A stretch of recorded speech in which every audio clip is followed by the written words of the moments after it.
ആറ്റുനോറ്റ് ഒരു കുഞ്ഞുണ്ടാവും കരുതിയിട്ട് അതിനെ ഇല്ലാതാക്കിയില്ലേ? ആരില്ലാതാക്കിയതാ ഈ പറയുന്നത്? നീയും നിന്റെ മുത്തശ്ശിയും കൂടെ അല്ലേ ആ കുഞ്ഞിനെ നശിപ്പിച്ചു കളഞ്ഞത്? മിണ്ടരുത്.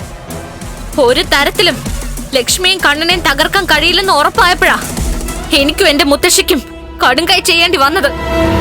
അതെങ്ങനെ തിരിഞ്ഞു കൊത്തിയെന്ന് ഇപ്പോഴും എനിക്കറിയില്ല. എന്റെ കുഞ്ഞിനെ അവളാ കളഞ്ഞത്. അപകടം മുൻകൂട്ടി മനസ്സിലാക്കിയിട്ട് അവളാ പായസം മാറ്റിയത്. അതിന് എന്റെ അമ്മയും കൂട്ടുനിന്നു. അതിനിടയ്ക്ക് ഒരു സന്യാസി വന്ന കഥയൊക്കെ പറയുന്നുണ്ടല്ലോ. ആ സന്യാസിയൊക്കെ അവള് കൊണ്ടുവന്നതാ പായസം മാറ്റാനായിട്ട് തന്നെ.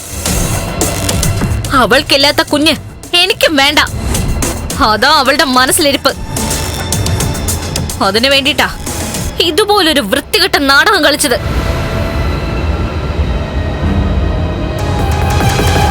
ഇനി എനിക്ക് മനസ്സമാധാനം കിട്ടണമെങ്കിൽ, എന്റെ കുഞ്ഞു പോയ വേദന എന്നെ വിട്ടു പോണമെങ്കിൽ കണ്ണനും മഹാലക്ഷ്മിയും തമ്മില് വേർപിരിയണം.